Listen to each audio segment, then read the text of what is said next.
Bom dia, irmãos. A graça e a paz do Senhor Jesus, que Deus derrame bênçãos nesse dia sobre todos. Um sábado maravilhoso, né? Na presença de Deus, e que possamos nesse dia glorificar o Senhor, não é verdade? Então, vamos refletir nessa manhã em Atos capítulo 4, versículo 11. Diz assim: Esse Jesus é pedra rejeitada por vós, os construtores, a qual se tornou a pedra angular. Então a pedra angular está relacionada às construções. E nas construções antigas era o que servia para alinhar toda a obra e era a base para levantar uma construção, uma casa, um edifício, tá certo? Então, essa pedra precisava ser adequada e estar no enquadro. E a construção dessa obra dependia dessa pedra angular que servia de alicerce, servia de base, de fundamento para esta construção. Então, quando você ver essa expressão na palavra de Deus, está se referindo a isso, a construção. E aqui o Jesus é chamado de pedra angular. É uma metáfora, né, para designar que ele é a base, ele é o fundamento. Tá? E desde o Antigo Testamento, Deus tem mostrado, estava mostrando, né, para a nação de Israel, que colocaria uma pedra como fundamento de um povo, e esse povo o adoraria e lhe serviria. Nós encontramos isso em Isaías, que diz assim: diz o soberano Senhor, eis que ponho em Sião uma pedra já experimentada, uma pedra preciosa, pedra angular, para alicerce seguro. Aquele que confia jamais será abalado. Então, esta manhã você possa ter essa palavra na sua vida. Quem tem Jesus, quem tem o fundamento que é Jesus, quem tem Jesus como base na sua vida, jamais será abalado. Isaías 28, 16. Entretanto, irmãos, essa pedra, como diz aqui em Atos e também em Salmo 118, 22, 23, foi uma pedra rejeitada. Ou seja, não quiseram ela para as suas vidas, não quiseram elas para a construção, né? Rejeitaram a pedra. E lá, então, nós temos no Salmo 118, 22 a 23, dizendo assim: a pedra que os construtores rejeitaram tornou-se a pedra angular. Isso vem do Senhor e é algo maravilhoso para nós. E aqui em Atos, que lemos como referência, fala isso: Jesus é pedra rejeitada por vós, os construtores, a qual se tornou a pedra angular. Não quiseram essa pedra, né? Não quiseram. Não quiseram Cristo como fundamento, né? Então, a Bíblia novamente traz a resposta para nós, quando o apóstolo Paulo, falando do povo de Israel, que bebera da fonte que jorrou de uma pedra durante sua peregrinação pelo deserto, ele aplicou aquele relato espiritualmente e disse: todos eles comeram de um só manjar espiritual e beberam da mesma fonte espiritual, porque bebiam de uma pedra espiritual que os seguia, e a pedra era Cristo. Vocês estão vendo, desde Israel, Jesus sustentando esse povo. E Paulo fala que aquela pedra que jorrou água, né, que alimentou, que Israel bebeu água do deserto, era o próprio Cristo, né? Paulo faz essa ligação, né? A gente pode chamar isso de antítipo ou tipo de Cristo, alguns gostam de dizer assim. Então, a pedra dita lá no Velho Testamento, que jorrou água, que fez Israel ser descedentado, né? Que fez Israel ali ser alimentado. Então essa pedra é o próprio Cristo, né? Que metáfora linda, né? Que mostra o nosso Senhor desde lá do Velho Testamento. E no Novo Testamento os construtores rejeitaram esta pedra. Então, irmãos, Israel rejeitou como nação, né, edificar as suas vidas como povo exclusivo de Deus, rejeitaram a Cristo. Assim como hoje muita gente tem rejeitado a Cristo, né? Não querem Jesus como base, como fundamento da sua vida. Que Deus tenha misericórdia, irmãos. Aquele que tem Jesus, ele tem certeza de que está sendo sustentado, né? Imagina isso, uma casa sustentada.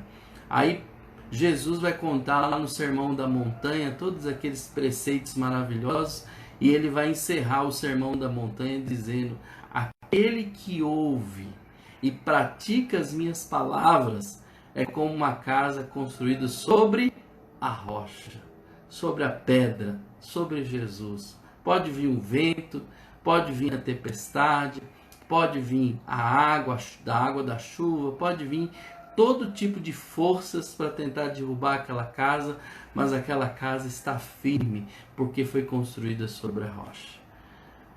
Comparado com a casa que foi construída sobre a areia, esta não vai conseguir, né, suportar, resistir a tudo isso, ela cai. Então, como que é importante a gente ter Jesus como pedra angular da nossa vida, da nossa casa, da nossa família, da nossa igreja, irmãos, né? Como é importante. Então, o Senhor Jesus tornou-se a verdadeira pedra angular da igreja. Tanto é que o apóstolo Paulo diz também: vocês já não são estrangeiros nem forasteiros, mas concidadãos dos santos e membros da família de Deus, edificados sobre o fundamento dos apóstolos e profetas, tendo Cristo Jesus como pedra angular, na qual todo edifício é ajustado e cresce para tornar-se um santuário santo no Senhor. Nele vocês também estão sendo edificados juntos para se tornarem morada de Deus por seu Espírito. Isso tudo que eu falei está lá em Efésios, capítulo 2, do versículo 19 ao 22. Então, irmãos, vale a pena construir nossa vida sobre esta rocha, sobre esta pedra que é Jesus. Quem está com Jesus nessa crise, nesse momento difícil, sabe que Ele sustenta, sabe que Ele é fundamento, que Ele é base para esse momento e para todos os momentos da nossa vida. Então, quem tem Jesus pode estar certo de que Jesus é o fundamento para a nossa vida. Amém? Que Deus possa estar falando ao seu coração, ministrando na sua vida, né? Encorajando, estimulando você. É lógico, irmãos, que eu estou um pouco ansioso, um pouco, né? Acordei muito cedo hoje, pensando na volta de amanhã na igreja, né? Como é que nós vamos fazer esse trabalho, mas eu tenho certeza que Deus irá nos ajudar, nos favorecer, e a gente vai voltando aos poucos, né, com os trabalhos da igreja. Todo pastor, eu acredito que deve estar um pouco assim, né, um pouco preocupado, mas ao mesmo tempo alegre de que nós podemos voltar, e a gente quer assumir isso com tanta responsabilidade, né, porque é muita responsabilidade mesmo, né, diante desse momento difícil, mas a gente, com a graça de Deus, vamos conseguir. Colocando, né, tudo, Jesus, Ele é o nosso fundamento, Ele é a nossa base, é nele que a gente tem que confiar. A minha dor de cabeça provavelmente foi isso, um pouco de preocupação, um pouco de ansiedade, mas graças a Deus hoje eu acordei bem, com a cabeça sem doer, já tomei meu café, eu que fiz, né, já lavei a louça, né? Lavei a louça. Então, com certeza, Deus nos dará graça sobre graça. A minha frase desta manhã é essa: Jesus Cristo pode ser rejeitado por muitos, mas é o único que proporciona um fundamento sólido para a vida. Amém e amém. Que Deus nos abençoe nesse dia, em nome de Jesus. Muito bem, irmãos, eu encerro aqui. Que Deus possa abençoar cada um de vocês. Um Abacuque forte, né? Bem apertado. E tchau, tchau.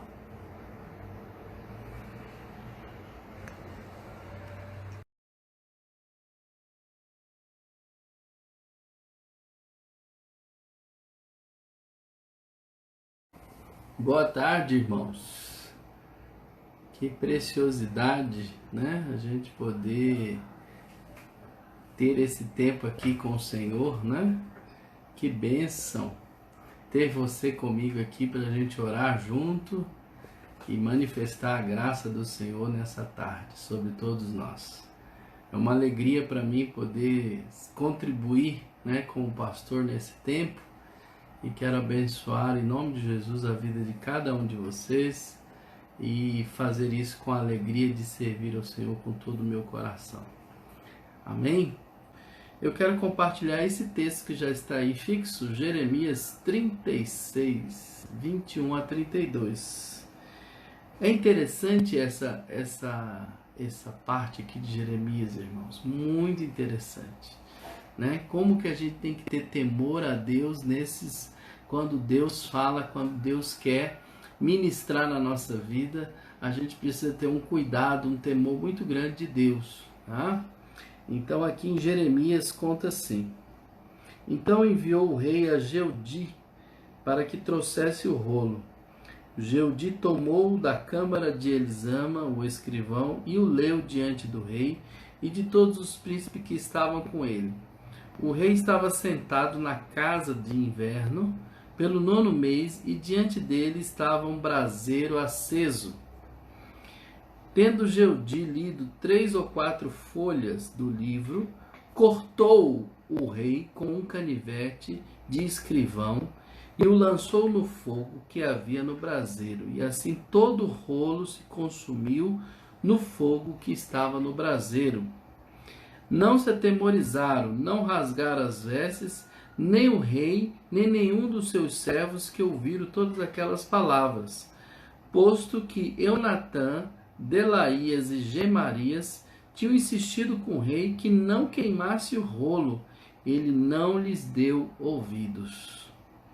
Antes deu ordem o rei a Jerameel, filho de Rameleque, e a Seraías, filho de Asriel, e a Selemias, filho de Abdeel, que prendesse a Baruque o escrivão e a Jeremias o profeta. Mas o Senhor os havia escondido.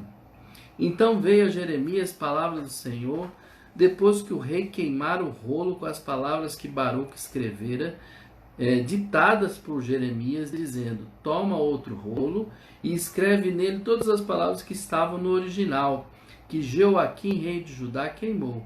E a Jeoaquim, rei de Judá, dirás: assim diz o Senhor, tu queimaste aquele rolo, dizendo: por que escrevestes nele que certamente viria o rei da Babilônia e destruiria esta terra e acabaria com homens e animais dela? Portanto, assim diz o Senhor acerca de Jeoaquim, rei de Judá: ele não terá quem se assente no trono de Davi, e o seu cadáver será largado ao calor do dia e à geada da noite. Castigá-lo-ei e à sua descendência e aos seus servos por causa da iniquidade deles, porque sobre eles, sobre os moradores de Jerusalém, sobre os homens de Judá, farei cair todo o mal que tenho falado contra eles, e não ouviram. E tomou, pois, Jeremias outro rolo, e o deu a Baruque, filho de Nerias, o escrivão, o qual escreveu nele, ditado por Jeremias, todas as palavras do livro que Joaquim, rei de Judá, queimara. E ainda se lhes acrescentaram muitas palavras semelhantes. Irmãos, eu queria voltar só um pouquinho aqui no início do capítulo 36 de Jeremias, no versículo 1, diz assim: no 4º ano de Joaquim, filho de Josias, rei de Judá, veio essa palavra do Senhor a Jeremias dizendo: toma um rolo, um livro, e escreve nele todas as palavras que te falei contra Israel, contra Judá e contra todas as nações, desde o dia em que te falei, desde os dias de Josias até hoje. Talvez ouçam os da casa de Judá todo o mal que eu intento fazer-lhes e venham a converter-se cada um do seu mau caminho, e eu lhes perdoo a iniquidade e o pecado. Então Jeremias chamou a Baruque, filho de Nerias, escreveu Baruque no rolo, segundo o que ditou Jeremias, todas as palavras que a este o Senhor havia revelado. Então, irmãos, nós encontramos na história de Israel muitas orientações sobre como devemos proceder para que possamos ter uma vida reta, né? Uma vida diante do Senhor. E em muitas dessas histórias bíblicas, né? Muitos desses momentos históricos da história de Israel, serve de ilustrações, né, para a nossa vida, e mostra o quanto que Deus zelou, cuidou, orientou, né, o seu povo, para que o povo de Deus fosse um povo vitorioso e que permanecesse sob o temor, sob os cuidados de Deus. Irmãos, como é bom a gente andar em temor a Deus, obediente. E Deus sempre coloca as palavras dele, por mais que sejam às vezes palavras duras, né? Palavras que nos confrontam, mas são palavras de Deus para a nossa vida, é para o nosso bem. Deus não faz nada querendo o mal. De Deus não parte o mal. Deus quer realmente que tenhamos sucesso, tenhamos felicidade, tenhamos paz, tenhamos fé, tenhamos esperança. Então tudo que ele orienta é para o nosso bem. E aqui nesse texto especificamente nós encontramos Jeremias, né, o profeta, e encontramos Baruque, que se torna uma espécie de escrivão, né, de Jeremias. Jeremias ditava e Baruque escrevia. Era tipo, na época de Paulo, de Pedro, esse tipo de pessoa que escrevia também era chamado de amanuense. Amanuense tem a ver com o manuseio das mãos, né? Ou seja, de escrever. Então Baruque é esse tipo de amanuense, esse tipo de escrivão. E nós vimos aqui que Deus tinha dado, né, a Jeremias, isso no 4º ano do reinado de Joaquim, né, que era descendente ali de Josias, né? Josias, um grande rei que Israel teve. E no 4º ano desse reinado, então, Deus deu a Jeremias orientação para escrever um livro, um rolo, como foi dito aqui, com palavras, né? Mostrando orientações, direcionamentos, mandamentos, preceitos de Deus para que o povo andasse nos caminhos do Senhor.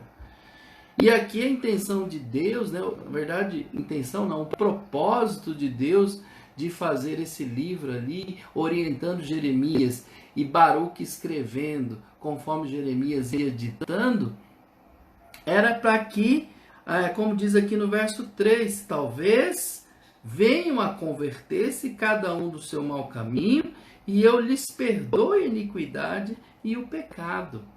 Mas antes, aqui diz, talvez ouçam os da casa de Judá todo o mal que intento fazer-lhes, e venham converter-se cada um do seu mau caminho, e eu lhes perdoe a iniquidade e o pecado.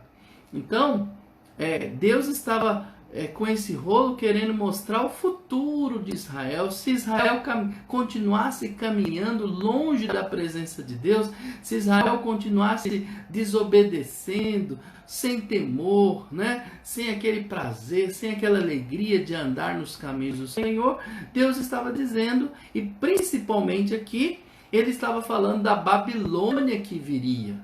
Então a Babilônia se torna aí um instrumento de Deus como efeito de juízo sobre Israel, né? Como um trator que viesse assim, né? Para Deus trabalhar Israel.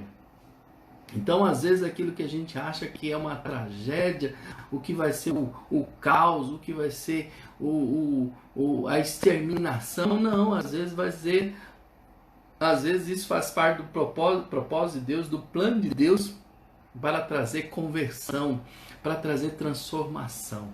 Então, esse rolo, essa orientação que Deus deu a Jeremias, esse livro, era para que o rei, ao ler, né, quando o rei, quando os seus súditos, quando o povo, a partir do rei, lembremos que aqui era um regime teocrático, né? Não é como hoje. Hoje é um regime democrático. Uma coisa não tem nada a ver com outra. Quando se confunde isso, cria vários problemas, né? Então aqui é um regime teocrático. Então, a partir do rei, né, poderia se ter, então, através de uma ação, né, do rei ouvindo a voz de Deus, traria grandes mudanças em Israel. Ao contrário também, se esse rei não temesse a Deus, se esse rei andasse nos seus próprios caminhos, também traria problemas para a nação. Então aqui é um regime teocrático e isso acontece.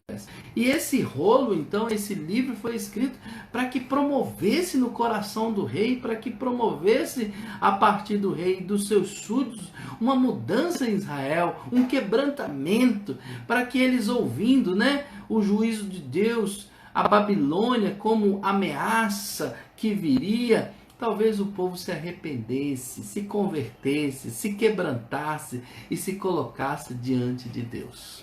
Mas o que aconteceu? Quando chegou o dia que o rei foi ler esse rolo, né? Ele foi ler esse livro.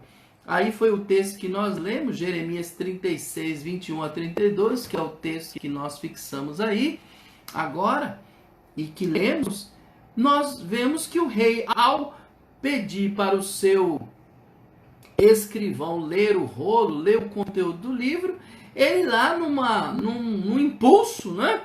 Numa ação ignorante até, posso dizer, numa ação realmente estúpida, numa ação de um governante sem temor a Deus, ele pega um canivete de escrivão, né? E passa no livro e rasga o livro. E ainda mais, ele não só rasgou, ele pegou o livro rasgado e jogou no braseiro ao conteúdo de todo aquele livro que Deus tinha dado a Jeremias e que através das mãos de Baruque foram escritas para trazer realmente um quebrantamento para o rei e para todo o povo. Só que o rei Joaquim, ele pegou aquele rolo, aquele livro e jogou, rasgou e queimou. E tinha gente ali, outras pessoas que estavam perto, outros súditos, outras pessoas ali que estavam naquele momento insistiram com o rei: não, rei, não queime não, não faça isso. Não haja assim, não fica dessa forma, não, isso aí vai dar problema, rei. São as palavras de Deus, são as palavras do Senhor, são orientações de Deus para nós. E o rei não ouviu, irmãos. Entrou aqui, saiu por aqui, pegou o rolo, pegou o livro, além de ter rasgado, jogou no braseiro e queimou. Então, queridos, nós temos que entender aqui como que isso é comum hoje, está acontecendo isso também, né? A atitude do rei que consumiu toda a mensagem, né, que Deus tinha dado, jogou, rasgou, consumiu no fogo. Ele não se intimidou com a exortação. Você vê que o texto fala que ele não rasgou as suas vestes, não teve aquela atitude de prostração, de quebrantamento. Ninguém ali fez nada. Se o rei não fez, ninguém que estava ali também fez. Porque não houve, o rei não se intimidou com a exortação recebida e nem sequer se dispôs a ouvi-la. Desprezou a mensagem de Deus. Desprezou.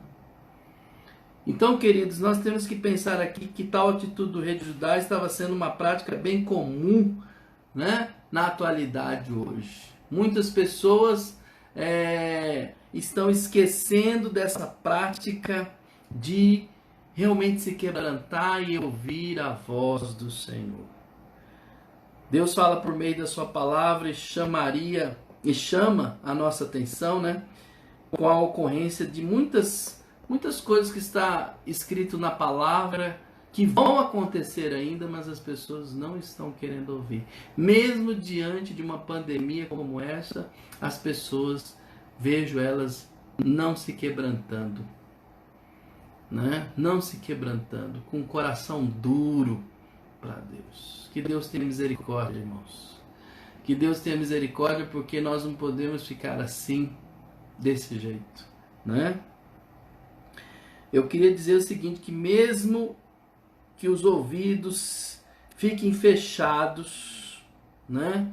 Mesmo que as pessoas teimam em permanecer na mesma condição, mesmo que as pessoas insistem em se manter, mesmo assistindo todos os noticiários, vendo o que está acontecendo, né? E as pessoas continuam sem temor. Você vê o nosso país, irmãos, o país... Eu estava falando com Sara, que angústia que eu estou sentindo em relação ao nosso país. O momento que a gente tem que estar enfrentando isso, nossos governantes estão lá brigando, procurando julgar, procurando achar culpado, querendo achar quem que fez isso, quem que fez aquilo. Irmãos, não há temor de Deus nenhum. Não há da parte de ninguém. Eu não estou aqui nem valorizando um, nem valorizando o outro. Tá faltando temor realmente. Parece que essa pandemia, essa questão não está mexendo com ninguém que tinha que mexer. Meu Deus, é uma ganância, é uma busca de poder, é uma coisa assim que isso me deixa nauseado diante de uma situação que tinha que estar diferente. Por isso, irmãos, como igreja nós temos que ser diferente. Como igreja nós temos que estar não podemos estar alimentando dessas coisas, não. Nós temos que olhar para a palavra, ouvir Deus, ter temor do Senhor, confiar nele e estar realmente diante do Senhor. Então, queridos, infelizmente, a passos largos, as pessoas estão cada vez mais perdidas, vivendo em constante angústia, sem esperança alguma. E ao ouvir a palavra do Senhor, reage como se não fosse com elas. E a exortação servisse apenas para os outros, insistindo em viver do seu jeito e buscando a felicidade no engano. Que Deus tenha misericórdia mesmo. Que Deus tenha misericórdia de nós, tenha misericórdia da nossa nação, tenha misericórdia dos nossos governantes, tenha misericórdia de todas as instâncias, né, de autoridade desse país. Que Deus tenha misericórdia da sua igreja, que Deus tenha misericórdia da sua casa, da sua família. Deus tenha misericórdia. Deus, em sua soberania, irmão, já sabia que o rei não ouviria. Coisa que nós também corremos o risco de fazer hoje. Mesmo assim, ele manda seu conselho. Ele não desiste de nós, tanto que enviou Jesus para morrer em nosso lugar. E eu diria que mesmo assim, muita gente ainda não compreende o amor de Jesus, o que ele fez na cruz. Então fique alerta ao que está acontecendo. Fique alerta ao que está acontecendo ao seu redor. E faça disso um momento de se aproximar mais de Deus e praticar, ouvir e praticar a palavra de Deus. Como eu disse hoje de manhã na nossa live, na reflexão que fizemos, Jesus é a pedra angular, é o fundamento, é a base. E vou repetir o que eu disse de manhã no encerramento do Sermão da Montanha. Jesus disse que aquele que ouve e pratica a sua palavra é comparado ao homem que constrói a sua casa sobre a rocha. Ao contrário, aquele que ouve, mas não pratica, é semelhante àquele que constrói a sua casa sobre a areia. Então, queridos, nós temos que lembrar que Jesus é a pedra angular, é a base, é o fundamento, e aquele que está alerta, que aproveita esse momento para temer mais a Deus, para confiar mais em Deus, para alimentar sua fé e sua esperança em Deus, esse aí vai resistir. E com certeza a palavra de Deus entra no seu coração e faz grandes mudanças. Eu sempre digo, eu já usei essa ilustração lá na igreja, que a gente ouve a palavra, ela entra nos nossos ouvidos, mas ela tem que descer para o nosso coração, né? Não, desculpa. Ela entra nos nossos ouvidos, ela é toda trabalhada na nossa mente, né? E da mente desce para o coração. Essa coisa tem que acontecer assim. A palavra tem que fazer esse ciclo na nossa vida. Entrar, ser entendida e ser praticada. Porque senão ela não tem efeito nenhum, irmãos. Tem muita gente que está enchendo o cabeção de entendimento da palavra, mas não desce ao coração. E tem que descer para o coração, ou seja, tem que descer para a vida, para a prática, para o dia a dia, porque senão ela não tem também efeito. Então, queridos, infelizmente, esse rei Joaquim tem umas facetas aqui. Depois eu quero falar um pouco mais desse rei Joaquim, mas infelizmente ele é aquela pessoa que colheu o que plantou. Infelizmente, só lá no final nós vamos ver alguma coisa e eu vou deixar para um outro momento que eu quero falar sobre ele, tá certo? Então ficamos com essa palavra de alerta. Esse vai ser o tema dessa devocional, alerta, para que a gente caminhe na presença de Deus. Amém? Que Deus possa falar ao seu coração com esta palavra e você, cada dia, permitir que a palavra entre, te dê entendimento e que desça ao coração, para a sua vida, para o seu dia a dia. Para a glória de Deus, em nome de Jesus.